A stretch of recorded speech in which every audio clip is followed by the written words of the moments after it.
Look at almost any semi-truck on the highway today and you'll see the same basic shape. A long, sloped hood out front, a boxy cab set back behind it, smooth, rounded edges instead of sharp corners. It looks intentional, like a designer sat down and sketched it. Nobody did. That shape is closer to a fossil record. Every curve and proportion on a modern tractor is the leftover imprint of a law that no longer exists, written by a state legislature or a federal agency that was never thinking about aesthetics at all. In 1913, Maine capped truck weight at 18,000 pounds. Cross into Massachusetts and you could carry 28,000. Pennsylvania and Washington state split the difference at 24,000. Nearly every state agreed on one thing: a truck couldn't be wider than 96 inches, but that was about the only point of agreement in the country. Length rules were worse. In Illinois, the railroad industry lobbied lawmakers directly and got what it wanted: trucks capped at just 35 feet total. A restriction with nothing to do with safety and everything to do with keeping freight on trains instead of highways. By 1929, most states regulated size. By 1933, all of them did. None of them matched, so the same truck could be legal in one state and get you a ticket the moment you crossed into the next.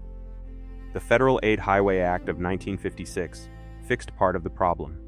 Interstate weight was standardized at 73,280 pounds, and width was locked at 986 inches nationwide. But length was left mostly untouched. States kept setting their own combined tractor-trailer limits, and depending on where you crossed a border, that number landed anywhere between roughly 40 and 50 feet. So the industry faced one stubborn math problem. If total length was capped, every foot spent on the cab was a foot stolen from the trailer. That math problem is what created the cab-over-engine truck. In the late 1930s, Leland James ran a Portland trucking company called Consolidated Freightways. He wanted something lighter and more durable than what manufacturers were offering, so he built it himself, leaning heavily on aluminum construction and putting the cab directly above the engine and front axle, instead of behind a long hood. In 1942, his manufacturing arm became Freightliner Corporation, the company that would eventually dominate the American heavy truck market. Take away the hood, and every foot saved on the tractor becomes a foot you can legally add to the trailer. That traded directly into more freight and more revenue per trip, so within a couple of decades, cab-over trucks became the industry standard, not because truckers loved climbing over the front wheel to get inside, but because the law made the alternative too expensive to justify. Some manufacturers pushed the idea to its extreme. In the mid-1950s, Kenworth unveiled the cab-beside engine, one of the strangest trucks ever built for American highways. Chief engineer Robert Norrie had one obsessive goal: total visibility, since most cab-overs had brutal blind spots. Kenworth's answer was to move the driver beside the engine rather than above it, with narrow corner posts, low mirrors, and the passenger seated behind the driver like a gunner in a fighter jet. It worked exactly as intended, but it never solved the deeper discomfort every cab-over shared, and stayed a rare, strange footnote rather than an industry standard. That discomfort had a specific engineering cause, tied to a rule most drivers have heard of but few can explain: the Federal Bridge Formula. Congress wrote it into federal law in 1974, effective the following year, so for the tail end of the cab-over era, this rule was working against comfort right alongside the length laws. The formula ties the maximum legal weight a truck can carry to how far apart its axles are spaced. Cram your axles too close together, and the law cuts your maximum allowable weight, because tightly grouped axles concentrate more stress onto a shorter stretch of bridge deck. For a cab-over running at maximum weight, satisfying that formula often meant placing an axle almost directly behind the front bumper. The real reason getting into an older cab-over meant an awkward climb up behind the front wheel instead of a straight walk-up entry. And then, in 1982, the entire equation that had shaped American trucks for 4 decades simply vanished. The Surface Transportation Assistance Act forced every state to allow at least 40 8-foot trailers on the national highway network, replacing the old patchwork where plenty of states had allowed less. It didn't hand the industry 50 3-foot trailers directly, but states kept raising their own limits in the years that followed, until 53 feet became the length the entire industry converged on. What mattered most was 1982 itself, the year the length versus trailer math that had built the cab over simply stopped applying. Given the choice, fleets picked comfort almost immediately. Since a conventional truck put the cab behind the front axle instead of directly on top of it, meaning fewer bumps transmitted into the driver's spine and a longer path for engine heat and noise to travel.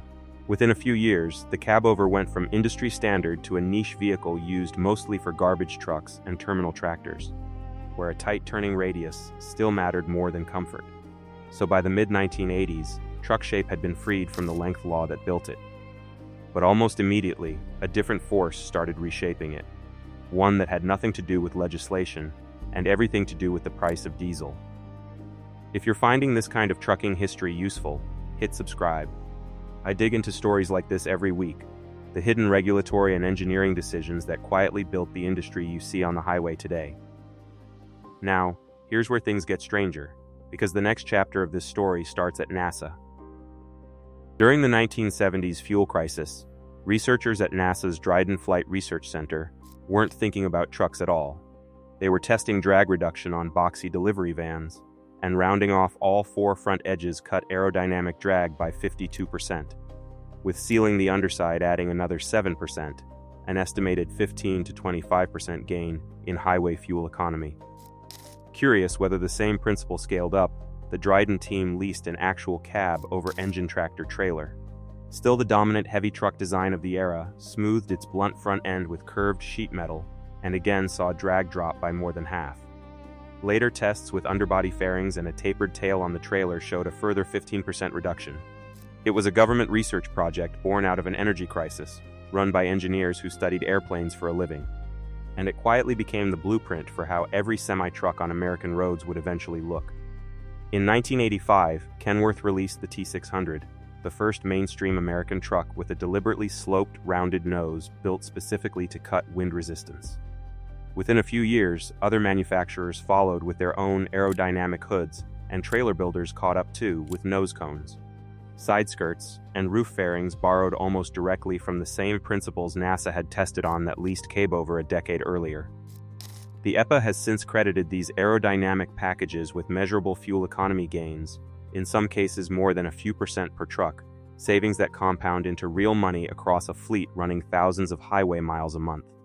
So the next time you see a modern semi-truck rolling down the interstate with its long, sloped, rounded hood, you're not looking at a styling choice. You're looking at the layered result of a 1913 weight law in Maine, a railroad lobby's length cap in Illinois, Leland James chasing an aluminum cabover in 1939, Kenworth's strange sideways cockpit in the mid-1950s, a bridge formula that dictated exactly where an axle had to sit, a 1982 length law that made an entire body style obsolete within a few years, and a NASA fuel crisis experiment on a leased delivery van in the 1970s. Nobody designed that shape on purpose. The law did, one rule at a time, and the trucks just had to keep up.